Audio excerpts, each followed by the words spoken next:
મારો એક ફ્રેન્ડ છે જે તાજેતરમાં જ યુરોપથી આવ્યો છે. તેણે એક વિડીયો બતાવ્યો ત્યાંની નદીઓનો અને પર્યાવરણનો. તો એ બહુ સુવ્યવસ્થિત છે અને સ્વચ્છ છે. આપણે ભારતમાં જોઈએ છીએ તો હાલત બહુ ખરાબ છે. આ જ વાત હું આઈટીમાં મારા મિત્રો સાથે કરું છું તો તેમને વેસ્ટર્ન કલ્ચર તો જોઈએ, પણ જ્યારે તેમનો જ એક વૈજ્ઞાનિક દ્રષ્ટિકોણ તેમને અપનાવવો હોય છે તો તેના માટે તેમની બહુ અલગ માનસિકતા છે. તેઓ વિચારી રહ્યા છે કે જે સંપન્નતા છે પશ્ચિમની એ એમ જ આકાશમાંથી આવી ગઈ છે. તો આ સંપન્નતા ઉપરથી ઓઢી લેશે કે આયાત કરી લેશે? નહીં. અને હવે આપણે પશ્ચિમ તરફ જોઈએ છીએ તો એક તરફ તો લાલ ટપકાવીએ છીએ અને પછી એક તરફ થૂકીએ છીએ. અરે ઇમ્પોર્ટેડ સામાન ક્યાં છે? તેમની જગ્યાઓ પર જાઓ, પર્યટકની જેમ ફરી આવો, અને જો પૈસા છે તો જઈને ત્યાં વસી જ જાઓ, અને પછી થૂકો પણ તેમના પર. હે ગંદા લોકો, આવા નકામા, બહુ ગંદા લોકો છે, બહુ નિમ્ન કલ્ચર છે. આ નહીં ચાલે. નમસ્તે આચાર્યજી, હું એક સોફ્ટવેર કંપનીમાં કાર્યરત છું. મારો એક ફ્રેન્ડ છે જે તાજેતરમાં જ યુરોપથી આવ્યો છે. તો તેણે એક વિડીયો બતાવ્યો ત્યાંની નદીઓનો અને પર્યાવરણનો. તો તે બહુ સુવ્યવસ્થિત છે અને સ્વચ્છ છે, અને કમ્પેરેટિવલી આપણે ભારતમાં જોઈએ છીએ તો હાલત બહુ ખરાબ છે. મારો સવાલ એ છે કે જ્યારે આ જ વાત હું આઈટીમાં મારા મિત્રો સાથે કરું છું તો તેમને બહારનો પહેરવેશ તો જોઈએ, વેસ્ટર્ન કલ્ચર તો જોઈએ, બહારનો પહેરવેશ જોઈએ, ખાનપાન પણ જોઈએ, પણ જ્યારે તેમનો જ એક વૈજ્ઞાનિક દ્રષ્ટિકોણ તેમને અપનાવવો હોય છે, અથવા હું વાત કરું છું તેમની સાથે, અથવા વુમન એમ્પાવરમેન્ટની વાત કરું છું, તો તેના માટે તેઓ બહુ અલગ માનસિકતા ધરાવે છે. તો આમાં તમે જરા થોડું માર્ગદર્શન કરો. તેમને માર્ગદર્શન જોઈએ તે આવે તો તેમનું કરું. હું શું બોલું? તે છે પાગલ. પડ્યા રહેવા દો તેમને. તેમનું કંઈ ન થઈ શકે. તેઓ વિચારી રહ્યા છે કે જે સંપન્નતા છે પશ્ચિમની એ એમ જ આકાશમાંથી આવી ગઈ છે. તો આ સંપન્નતા ઉપરથી ઓઢી લેશે કે આયાત કરી લેશે? નહીં. તે સંપન્નતા આવી છે એક વૈજ્ઞાનિક દ્રષ્ટિકોણથી. પશ્ચિમમાં વિજ્ઞાન પણ શું હોય છે? દર્શનની એક શાખા હોય છે વિજ્ઞાન. પશ્ચિમમાં દર્શન ઉઠ્યું, દર્શનમાંથી વિજ્ઞાન આવ્યું, એ જ દર્શનમાંથી સમાજ સુધારો આવ્યો, અને તેના કારણે તમને આજે ત્યાં સમાજમાં બે વાતો દેખાય છે: વૈચારિક ખુલ્લાપણું અને વૈજ્ઞાનિક પ્રગતિ. આ બંને એક સાથે આવ્યા છે ત્યાં, અને બંનેનું કારણ સહિયારું છે: દર્શન, ફિલોસોફી.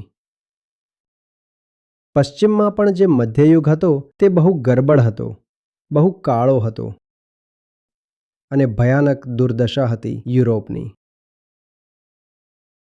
અને પશ્ચિમમાં કોઈ ફિલોસોફી 1500 વર્ષથી થઈ નહોતી. અને તેના પછી તમે સમજો 14મી 15મી સદીની આસપાસ એ જ દુર્દશાના ફળ સ્વરૂપ ત્યાં દર્શન ફરી ઉઠે છે. નહીં તો જે ગ્રીક ફિલોસોફી છે એ ખતમ થઈ, તેના પછી તમને કોઈ ફિલોસોફર મળશે નહીં. બહુ નામનો પશ્ચિમમાં 15000 વર્ષ ત્યાં બસ એમ જ ચાલતું રહ્યું. ઈસાયત આવી ગઈ હતી, પરંપરા ચાલતી રહી, અને દરેક પ્રકારની ગરબડ ત્યાં ચાલતી રહી. અને તે બધું જઈને જે ડાર્ક એજીસ હતા, મિડલ એજીસ, તેમાં તે એકદમ ચરમ સીમા પર પહોંચી ગઈ. પછી ત્યાં દર્શન આવે છે. એ દર્શનના બે પરિણામ: વિજ્ઞાને પ્રગતિ કરી અને વિચારે પ્રગતિ કરી. વિચારમાં ખુલ્લાપણું આવ્યું અને વિજ્ઞાન આગળ વધ્યું. તો તેમના સમાજમાં આજે આ બંને વાતો આપણને એક સાથે દેખાય છે. વિચારથી ખુલ્લા છે અને વિજ્ઞાન આગળ વધેલું છે. આપણે શું ઈચ્છીએ છીએ કે આપણને તેમનું ના વિજ્ઞાન જોઈએ, ના વિચાર જોઈએ. આપણને તેમની ટેકનોલોજી જોઈએ. ટેકનોલોજી. તો આપણે તેમની ટેકનોલોજી, તેના પ્રોડક્ટ ઇમ્પોર્ટ કરી લઈએ છીએ અને આપણે ખુશ થઈ જઈએ છીએ. ભાઈ, એ ટેકનોલોજી પાછળ સાયન્સ છે, અને તેમના સમાજ પાછળ ખુલ્લું મન છે.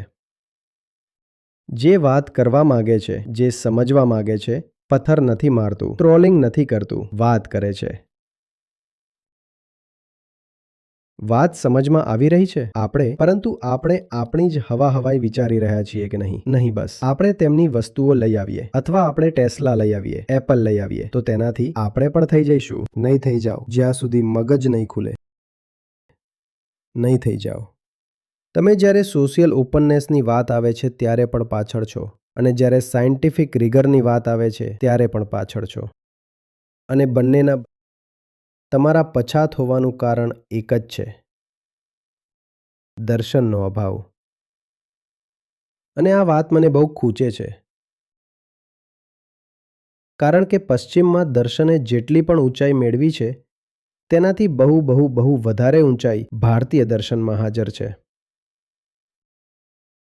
જેટલા પણ નામી દાર્શનિક હોઈ શકે છે, પશ્ચિમના બધાને વાંચ્યા છે મેં, અને બિલકુલ કહી રહ્યો છું કે જો તેમને વેદાંતનું શિક્ષણ મળ્યું હોત તો તેમનું દર્શન ક્યાંય વધુ સારું થઈ શકે. આપણી પાસે ઉચ્ચતમ દર્શન પહેલાથી હાજર છે, પરંતુ આપણે એ દર્શનનું અપમાન કર્યું. આપણે એક લોક સંસ્કૃતિ ચલાવી દીધી, લોક ધર્મ ચલાવી દીધો, જેમાં વૈચારિક ખુલ્લાપણાની જરૂર નથી, જગ્યા નથી. અને હવે આપણે પશ્ચિમ તરફ જોઈએ છીએ તો એક તરફ તો લાળ તપકાવીએ છીએ અને પછી એક તરફ થૂકીએ છીએ. આ જ બે દ્રષ્ટિ રહે છે આપણી પશ્ચિમને લઈને. તેમના જેટલા પ્રોડક્ટ્સ છે, આપણે તેને જોઈને લાળ તપકાવો. અરે ઇમ્પોર્ટેડ સામાન ક્યાં છે? તેમની જગ્યાઓ પર જાઓ, પર્યટકની જેમ ફરી આવો, અને જો પૈસા છે તો જઈને ત્યાં વસી જ જાઓ. તો લાળ ટપકાવો અને પછી થૂકો પણ તેમના પર. ગંદા લોકો છે, આવા નકામા લોકો છે, બહુ ગંદા લોકો છે, બહુ નિમ્ન કલ્ચર છે. આ નહીં ચાલે. મનુષ્ય ચેતનાનું પ્રાણી છે, અને મનુષ્યની પ્રગતિ ચેતનાના જ ઉત્થાનથી થાય છે. ચેતનાનું ઉત્થાન દર્શનથી થાય છે, અંધવિશ્વાસથી, આસ્થાથી, અંધભક્તિથી આનાથી નથી થતું. જ્યાં આ બધી વસ્તુઓ આવી જાય છે ત્યાં આખા રાષ્ટ્રનું પતન થાય છે. Thank you sir. હમણાં જેમ વાત કરી રહ્યા હતા કે આપણે યુરોપનું દર્શન અને જે રહ્યું છે સર, એક હિસ્ટ્રીમાં એક આ ટ્રેન્ડ રહ્યો છે કે હે ને મતલબ ક્યાંક દર્શન ઉઠ્યું, જેમ ગ્રીસમાં દર્શન ઉઠ્યું પછી બાદમાં ત્યાં પતન થઈ ગયું. ઇન્ડિયાની અંદર પણ દર્શન ઉઠ્યું પછી બાદમાં અલગથી એક ધારા આવી, તેમનું પતન થયું. તો આ એક સાયકલ ચાલતી રહે છે કે હે ને મતલબ દર્શન ઉઠશે પછી પડી જશે. અને આપણે એ કહીએ છીએ કે દર્શનની અંદર બહુ સામર્થ્ય રહે છે. તો કયો એવો પોઈન્ટ આવી જાય છે જ્યાં દર્શન હારી જાય છે? દર્શન નથી હારી જતું, વ્યક્તિ હારી જાય છે. જેમને તૈયાર મરી જાય છે તેમનામાં આત્મવિશ્વાસ વધુ ભરાઈ જાય છે કે આપણે જ મહાન છીએ. પછી ત્યાં પરાભવ આવી જાય છે. દર્શન ઉઠે છે દુઃખથી. જ્યારે દુઃખ બહુ રહે છે તો દર્શન આવે છે. જ્યારે દર્શન આવે છે, સચ્ચાઈ બતાવી દે છે, તો પેઢીઓને વારસામાં પછી મુક્તિ અને આનંદ જેવા મળવા લાગે છે. અને વારસામાં આ વસ્તુ આપી શકાતી નથી. આ ભૌતિક ધન દોલત નથી કે તમે તમારા બાળકોને એમ જ આપી દેશો. હાલો ભાઈ, વારસો છે. આ વારસો નથી હોતો. આ બધાએ પોતે જ કમાવવાનું હોય છે, પણ તમે નહીં કમાવો. જો તમને લાગશે કે આપણી પાસે પહેલાથી છે, તો જેવું આ શરૂ થાય છે કે મારો ગ્રીસ મહાન કે મારો ભારત મહાન, તો પતન શરૂ થઈ જાય છે. કારણ કે જ્યારે તમે મહાન બોલી રહ્યા છો તો તમારા ભૂતકાળને મહાન બોલી રહ્યા છો. એ વસ્તુ તમને એક ખોટા પ્રકારની ધારણાથી ભરી દે છે. યાદ રાખો, દરેક બાળક અજ્ઞાની પેદા થાય છે. દરેક બાળક અજ્ઞાની પેદા થાય છે. તો દરેક બાળકને શરૂઆત શૂન્યથી જ કરવી પડશે. આમાં વારસા જેવી કોઈ વસ્તુ નથી. પરંતુ આપણને એ ભ્રમ થઈ જાય છે કે આપણા પૂર્વજો મહાન હતા તો આપણે પણ મહાન છીએ. આપણને વારસામાં મહાનતા મળી ગઈ છે. અને જેવું જ તમને લાગે છે કે વારસામાં મહાનતા મળી ગઈ, પતન શરૂ થઈ જાય છે. એટલા માટે તમે આવા ચક્રો જુઓ છો. પછી જ્યારે પતન શરૂ થશે, દુઃખ આવશે. જ્યારે દુઃખ આવશે તો પછી દર્શન આવશે. ફરી કોઈ ઊભું થશે, દુઃખનો વિરોધ કરવા માટે વિદ્રોહ કરશે. ફરી દર્શનની શરૂઆત થઈ જશે. તો આમ એટલા માટે ચક્ર ચાલે છે. ચાલો હવે રોકાવું પડશે આપણે. એમ તો કૃષ્ણ રોજ છે,